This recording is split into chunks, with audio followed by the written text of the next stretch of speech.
Allah angkat segala masalah kita. Allah jauhkan kita dari orang-orang zalim. Allah matikan kita dalam keadaan husnul khatimah. Amin. Allahumma amin. Ibu-ibu semua sehat? Alhamdulillah. Asar kita jam 5 3 lewat 2:30. 3 lewat 10 ya. 3 lewat 10, lebih kurang 25 menit ke depan kita akan membahas bersempena dengan Maulid Nabi besar Muhammad sallallahu alaihi wasallam. Kita akan bahas terkait dengan akhlak Rasulullah sallallahu alaihi wasallam. Akhlak Rasul itu banyak, saya akan sampaikan yang penting-penting saja untuk bisa kita amalkan dalam kehidupan kita. Apakah mudah mengikut akhlak Rasul? Sulit. Tapi bukan berarti nggak bisa. Jadi kajian yang saya sampaikan hari ini saya akan mengambil dalam kitab Syarah terkait dengan akhlak Rasulullah Sallallahu Alaihi Wasallam yang kalau kita ikuti dalam kehidupan kita tentu kita akan lebih baik ke depannya. Insya Allah. Karena Rasul pernah menyatakan dirinya. Apa kata Rasul? Innama bu'ithtu liutammima makarimal akhlaq. Aku datang untuk membenarkan akhlak. Sekarang saya tanya, lebih penting mana? Akhlak atau ilmu? Akhlak atau ilmu? Lebih penting akhlak dibanding ilmu. Maka kalau kita punya anak kecil yang diajarkan akhlak dulu, bukan ilmu dulu. Gimana cara ngomong dengan orang dewasa? Gimana cara menyayangi menyayangi yang di bawah, menghormati yang di atas, menghargai yang sepantaran dengan kita, itu akhlak. Jadi sebenarnya akhlak itu lebih tinggi daripada ilmu. Karena ketika Rasulullah mendakwahkan, yang pertama adalah dakwah akhlak. Berapa banyak orang berilmu tapi nggak punya akhlak. Orang-orang yang berilmu tapi nggak punya akhlak, dia meremehkan orang lain, dia meremehkan masa lalu orang lain, dia meremehkan kemaksiatan orang lain, dia nggak bisa menghargai orang lain. Padahal dalam dunia ini semua orang perlu dihargai, semua orang ingin dihargai. Itulah akhlak Rasulullah Sallallahu Alaihi Wasallam. Orang yang berilmu tapi nggak berakhlak, wah itu banyak banget, nggak bisa menempatkan diri pada tempatnya. Ya, orang-orang yang merasa paling benar, ya apa kalau dia guru, nauzubillah dia menjadi guru yang ujub, kalau dia dosen, dia menjadi dosen merasa yang paling benar, itu berbahaya. Maka sekarang sebenarnya lagi heboh madrasah ibtidaiyah, betul ya? Sekolah-sekolah yang mengajarkan agama, ya kan? Bahkan ada anak-anak usia 13 tahun udah hafal Quran, usia 15 tahun sudah hafal Quran. Apakah itu bagus?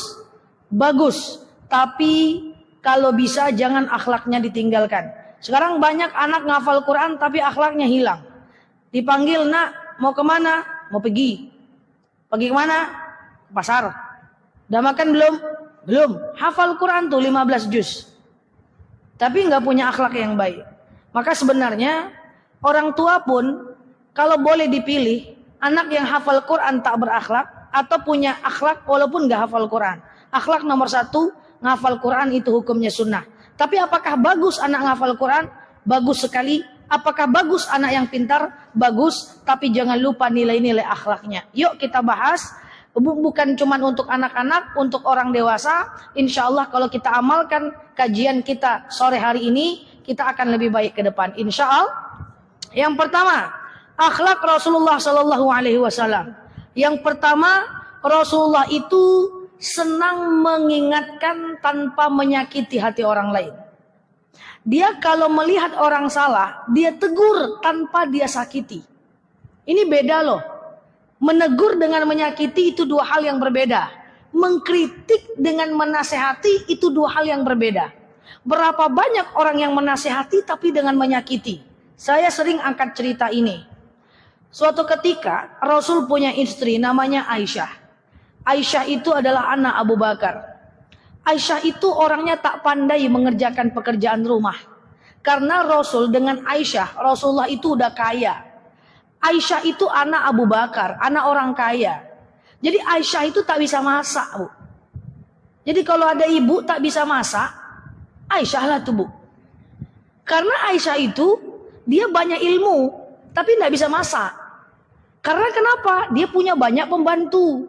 Aisyah itu pembantunya 9, Bu, khadimatnya. Ibu pembantu berapa? Aisyah itu tak bisa dia masak.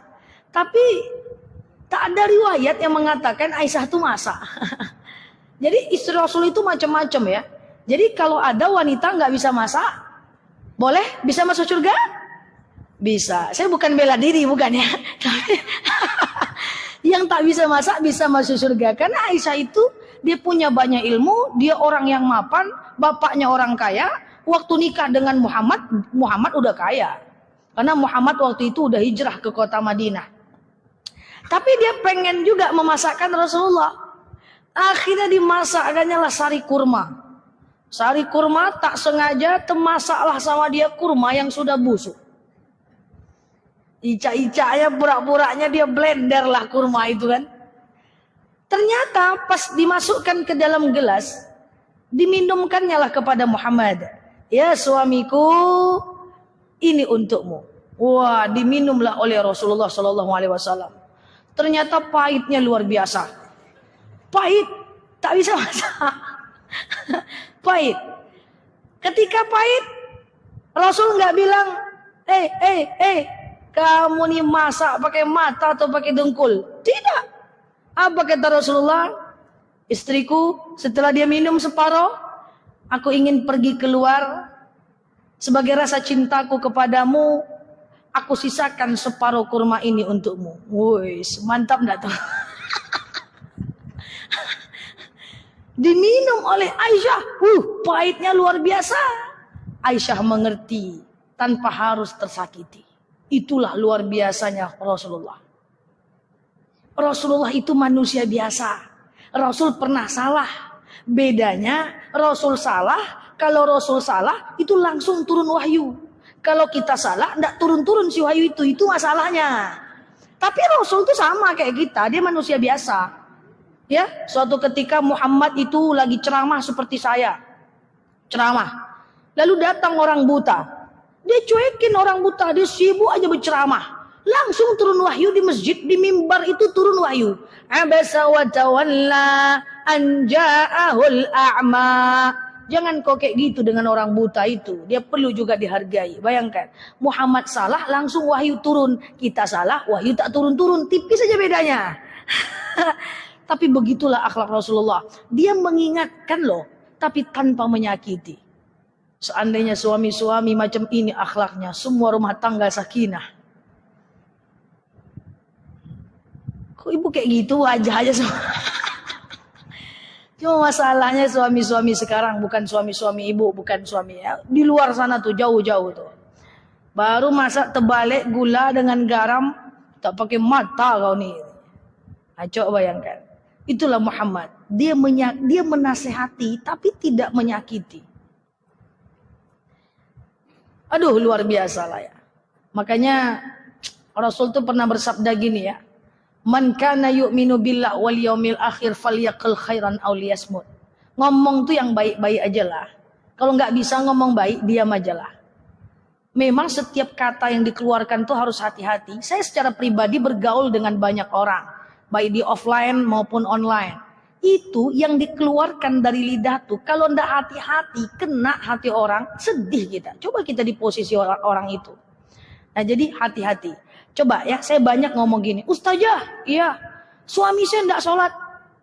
Capek saya mengingatkannya, sampai saya ngomel-ngomel sama dia, ndak juga sholat. Bang, sholat lah bang, iya.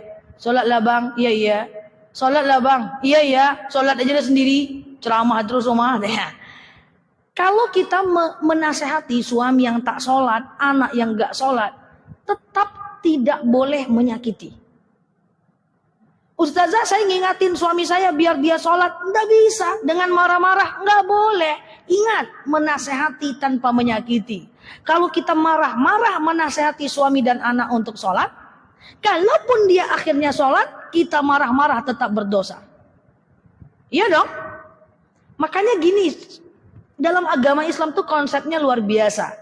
Ud'u ila sabili rabbika bil hikmah wal mau'izah. Ajak orang lain itu kepada jalan yang benar dengan pengajaran yang baik. Akhirnya dia mengamalkan atau tidak, suami itu doakan dan ajak kepada kebaikan. Doakan anak suami, suruh dia sholat. Udah, menyuruhnya tidak boleh dengan marah-marah. Kalau menyuruhnya dengan marah-marah, yang kita tetap berdosa karena niat kita benar, cara kita salah.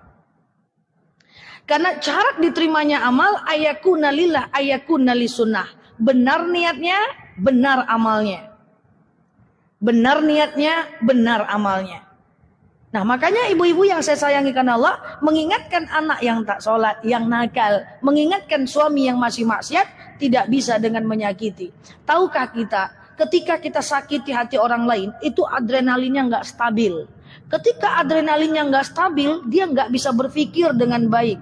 Kalau dia nggak bisa berpikir, maka dia nggak akan menangkap apa yang kita sampaikan. Yang dia dapat cuma sakit hati saja. Dia nggak ngerti informasinya.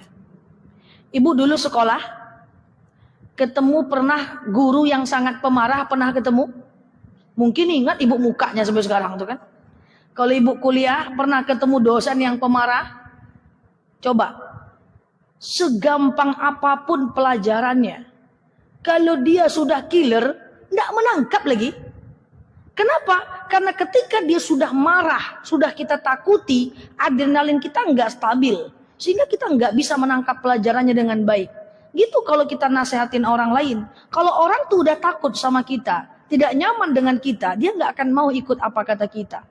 Makanya dengan orang, ambil hatinya dulu, baru dakwahi dia. Itu gaya Rasulullah Sallallahu Alaihi Wasallam. Ya, saya dapat pengaduan dari anak teman saya. Dia panggil saya, dia anak teman saya. Saya pelajaran bahasa Indonesia, tinggal di Indonesia, lahir di Indonesia, nggak ngerti pelajaran bahasa Indonesia, 24 jam pakai bahasa Indonesia. Saya bilang kenapa? Karena gurunya pemarah. Habisnya dia nggak mengerti. Nah itulah ya. Jadi nasihatilah orang tanpa nyakitin. Ibu yang suka marah-marah sama anak, hati-hati. Marah-marah sama suami, hati-hati. Jangan sampai niat kita benar, cara kita salah. Tapi nggak berubah-ubah dia ustazah. Nggak juga dia taubat. Nggak juga dia dapat hidayah. Hidayah itu urusan Allah. Bukan makanan kita. Allah akan berikan hidayah pada tempat dan waktu yang Allah pengen. Dan ibu nggak boleh putus asa. Saya udah putus asa ustazah. Saya udah nasihatin anak saya udah nasihatin suami saya. Nggak juga dia taubat. Nggak boleh. Hati-hati. Wala tai'asu min ruhillah. Innahu la yai'asu min ruhillah illal qaumil kafirin. Tak boleh putus asa dengan rahmat Allah. Karena yang putus asa hanyalah orang-orang kafir menurut agama Islam. Jadi sekarang suami tak sholat, anak tak ibadah. Mau nasehatin anak, mau nasehatin menantu, mau nasehatin keluarga. Nasehatin saja dengan cara baik-baik. Jangan menyakitinya. Doakan dengan cara yang baik. Jangan putus asa. Karena bisa jadi suatu ketika dia lebih taat dibanding kita. Itu ya, makanya tidak boleh kita meremehkan orang-orang yang maksiat, orang-orang yang belum sholat, orang-orang yang masih maksiat, tidak boleh kita remehkan. Kenapa? Suatu ketika bisa jadi dia lebih taat dibanding kita. Cobalah Umar bin Khattab itu, ingin membunuh Rasulullah, ingin membunuh Rasul, anaknya sendiri pengen dibunuhnya. Nama anaknya Hafsah, akhirnya jadi istri Rasul. Akhirnya jadi ahli surga, betul ya? Banyak orang-orang yang masa lalunya buruk tapi masa depannya baik. Jadi nggak boleh putus asa. Kalau saat ini ada tetangga, keluarga yang masih tak baik, nasihati tanpa menyakiti. Ini pakem Rasulullah Shallallahu Alaihi Wasallam, luar biasa. Bisa? Angguknya lambat betul ya. Nasihati tanpa harus menyakiti. Prinsipnya pada akhirnya kita di akhirat masing-masing aja kok. Jadi jangan terlalu pusing kali kalau suami masih maksiat, anak masih maksiat. Pada akhirnya di akhirat kita masing-masing kok. Jangan mau pula kita memarah, menyakiti, kita juga yang dosa. Menasehati tanpa harus menyakiti. Oke? Jangan marah-marah lagi ya. Nah, ini pagi siang sore marah terus. Kebiasaan Ustaz.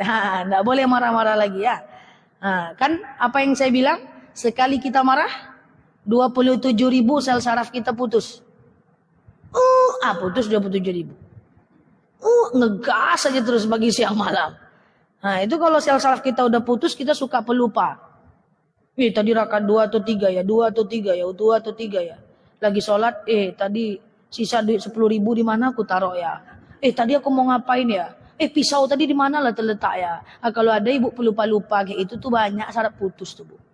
Kalau banyak sarap putus tandanya pemarah tuh bu. Jangan marah-marah lagi. Rasulullah menasehati tanpa menyakiti. Itu yang pertama. Oke, yang kedua. Apa akhlak Rasul yang luar biasa? Yang nomor 2, akhlak Rasul yang luar biasa. Rasul itu punya sifat pemaaf. Nah, ini kita sampaikan. Sekilas ini klise, tapi ini penting. Ada yang nanya ke saya, Ustazah, ada orang yang zolimin saya, nyakitin hati saya. Ada orang yang menghancurkan nama baik saya. Sampai saya jatuh ke titik nadir. Saya apakan dia Ustazah? Saya biasanya jawab, maafkan dia. Enak kali Ustazah nih ngomong katanya. Masa orang sejahat itu saya maafkan? Cara yang paling gampang, maafkan dia. Oh enak kali Ustazah tuh cakap. Nanti siapa yang akan balasnya Ustazah? Tenang aja. Semua udah selesai dengan Allah. Biarkan Allah yang balas, enggak usah kita yang balas. Karena cara Allah membalas itu jauh lebih hebat dibanding balasan kita. Ibu tahu nggak? Kalau ibu membalas apa efeknya? Misalnya besok ibu mau balas, mau ngejar dia ke rumah. Besok tengoklah, ku kejar dia ke rumah, ku cari dia, ku cari menantunya, ku cari anak cucunya. Besok ibu mau ngejar dia ke rumah, dari hari ini dan tidak tidur ibu. Cemana ya, nengok pintu depan atau pintu belakang ya. Kalau tidak ada dia di rumah cemana ya, heboh bu. Jadi sudahlah, kalau bahasa kampung saya, silent rider aja lah. Ketika kezoliman itu tidak terlalu berefek, maafkan aja. Ibu kerjain apa yang ibu lakukan, apa yang menjadi tugas kita sebagai istri, sebagai anak, sebagai ibu, kerjakan aja yang baik-baik. Jangan fokus dengan orang-orang yang tidak menyukai kita, karena masih banyak orang-orang yang mencintai kita. Maafkan aja lah, itu jauh lebih menyehatkan kita. Kadang-kadang memang terkesan, kalau kata kakak saya, antara baik dengan blow on itu beda-beda tipis dek katanya. Enggak, memaafkan itu bukan blow on. Memaafkan itu adalah baik. Kamu ini cepat betul maafkan orang, kata kakak saya. Saya maafkan orang bukan karena orang itu benar kak. Saya maafkan dia karena saya pengen tenang dan saya pengen bahagia. Dan tidak akan pernah tenang kita sebelum kita maafkan orang. Saya punya prinsip tidak ada orang yang pengen salah. Tidak ada di dunia ini orang yang pengen salah. Kalau ada orang yang zolim sama kita, bukan karena dia jahat, tapi ilmunya masih di situ. Pengetahuannya masih di situ. Dia nggak ngerti bahwa hasad itu nggak boleh. Dia nggak ngerti bahwa iri itu nggak boleh. Dia nggak ngerti bahwa marah-marah itu nggak boleh. Ilmunya cuma sampai di situ. Udahlah, maafkan aja lah. Ini ya, suatu ketika Rasulullah 13 tahun di kota Mekah. Tak tahan dia lari dia ke kota Taif. Taif itu dari Mekah ke Taif 1 jam setengah lah, 2 jam lah. Nyampe di Taif, kalau naik bis 1 jam setengah, kalau jalan kaki tak tahu saya. Apa pula pakai unta pula lagi. Jadi Rasulullah hijrah dari kota Mekah ke kota Taif. Nyampe di Taif, orang Taif itu sejahat-jahatnya sama Rasulullah. Parah pula lagi. Rasulullah sujud, diambilnya tai unta, dia lempar.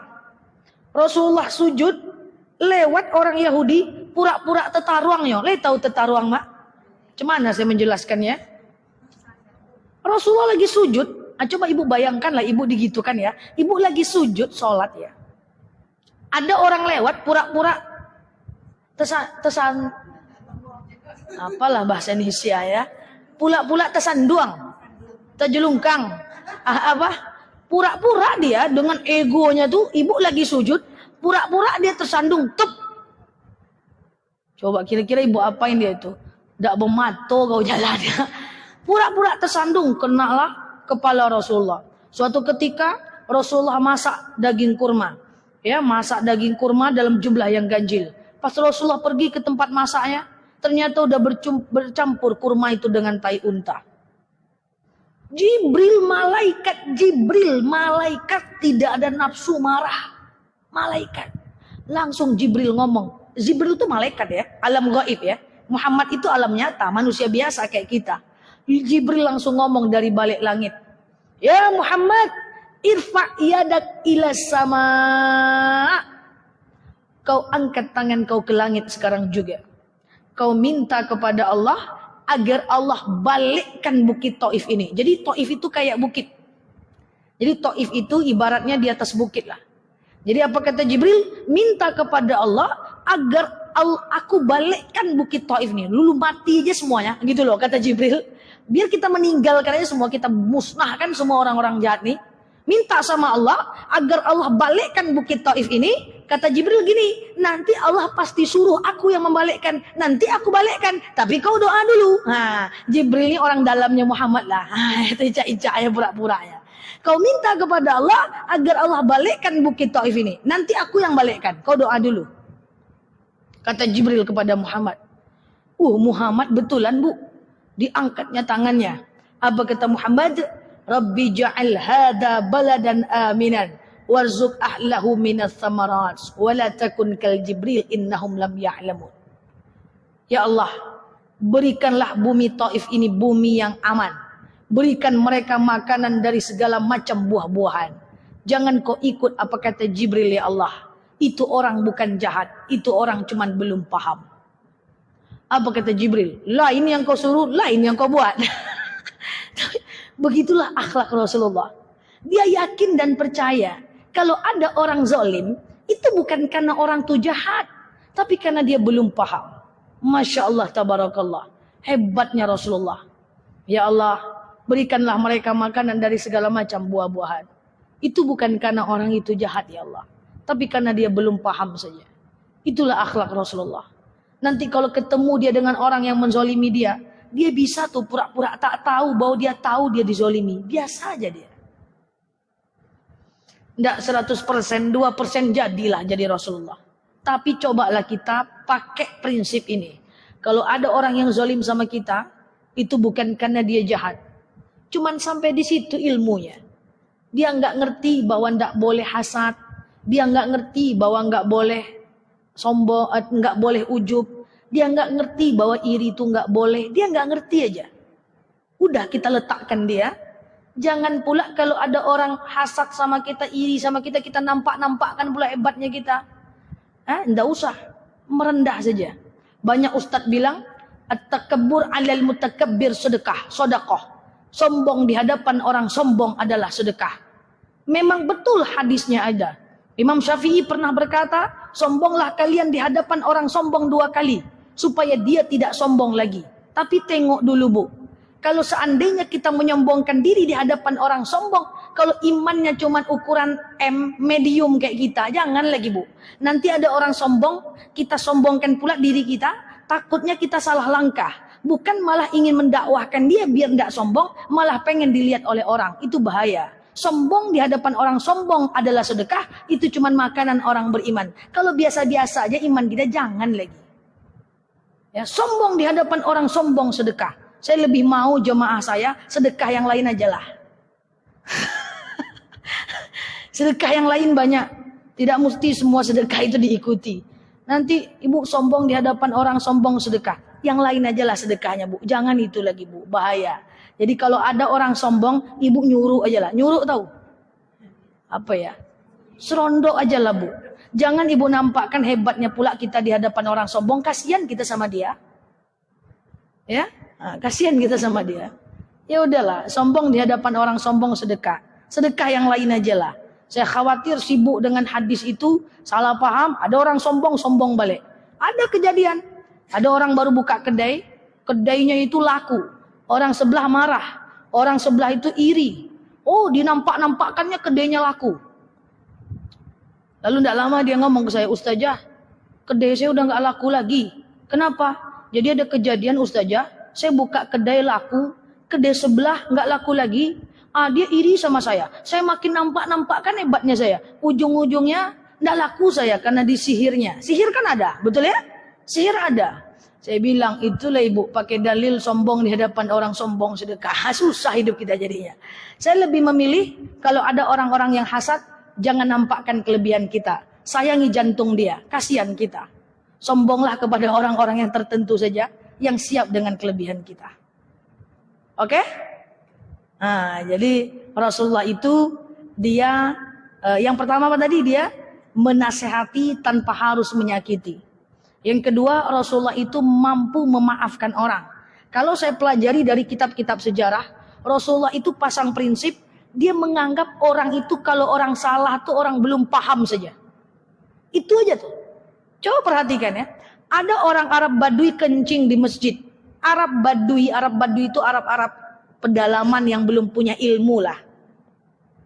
Ibu pernah dengar Arab Jahiliyah enggak? Kata-kata Arab Jahiliyah pernah dengar? Jahiliyah itu bukan orang jahat. Jahiliyah itu jahil. Bahasa Arabnya, aduh nanti terlalu kasar pula saya ngomongnya. Gimana ya? Jahiliyah itu orang-orang yang belum belajar. Orang-orang yang bodoh, jahil dalam bahasa Arab itu bukan jahat. Kalau kita kan jahil itu nakal. Tidak. Jahiliyah itu orang-orang yang belum sampai ilmu kepadanya. Atau dinamakan orang-orang yang sombong, orang-orang yang bodoh gitu ya. Ya, itu jahiliyah. Jadi ketika ada orang Arab Badui jahiliyah, ya. Nah, orang Arab Badui, Arab jahiliyah itu kencing di masjid. Di masjid kencing. Apa kata Umar? Umar waktu itu udah masuk Islam. Apa kata Umar? Ya Muhammad, itu ada orang Arab Badui kencing di masjid. Saya penggal kepalanya. Jadi Umar tuh pemarah, Bu. Apa kata Rasul? Jangan Umar, itu orang belum paham. Coba. Rasulullah menggendong anak kecil, ditimang, kencing anak kecil itu di tangannya. Saking sayangnya Umar kepada Muhammad, Umar nggak pengen Rasul kenapa-napa. Apa kata Umar? Ya Muhammad, saya penggal kepala anak itu. Umar tuh main penggal-penggal aja, Bu. Kalau ada suami ibu penggal-penggal itu Umar tuh, Bu. Main penggal-penggal aja. Gitu ya. Apa kata Muhammad? Jangan Umar, ini anak belum paham. Cobalah jemaah saya punya kayak gitu akhlak semua. Kalau ada orang zalim, memfitnah, menggosipkan, disampaikan ke kita, kamu digosipin loh, udahlah, tanda dia belum paham. Kan enak. Ini enggak, mana dia? Ku tengok dia, ku penggal kepalanya, mana ada. Udahlah, karena dia belum paham saja. Enggak ada orang yang mau berbuat salah di dunia ini, enggak ada. Cuma ilmunya sampai di situ, hidayah belum turun kepadanya. Kita enggak bisa merubah orang. Kita cuma bisa merubah sikap kita menghadapi orang lain. Saya ulangi ya, kita enggak bisa merubah orang, kita cuma bisa merubah akhlak kita menghadapi orang lain. Abaikan orang-orang yang belum paham, suatu saat dia akan tahu gimana kita. Oke? Waktu habis.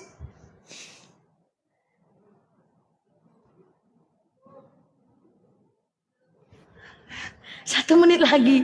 Habis waktunya udah. Belum. Gimana? Oke, 1 menit lagi. 1 menit lagi habis tuh bunyi. Aduh, zong ya. Oke, segitu dulu ya. Nanti kan mau azan ya.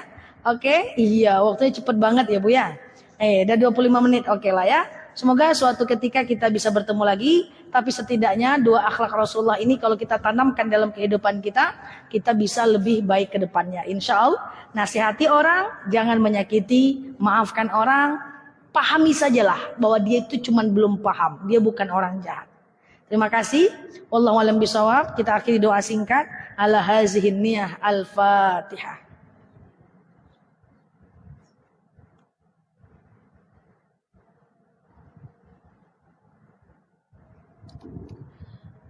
Amin ya Allah, amin ya Rahman, amin amin ya mujibas sa'ilin. Allahumma salli ala Muhammad wa ala ali Muhammad. Allahumma inna nas'aluka ridhaka wal jannah wa na'udzubika min sakhatika wan nar. Allahumma inna nas'aluka salamatan fi dinina, afiyatan fi jasadina, ziyadatan fi ilmina, barakatan fi rizqina, tawbatan qabla al-maut, rahmatan indal maut, maghfiratan ba'dal maut. Allahumma hawina 'alaina fi sakaratil maut, najatan minan nari wal 'afwa 'indal hisab.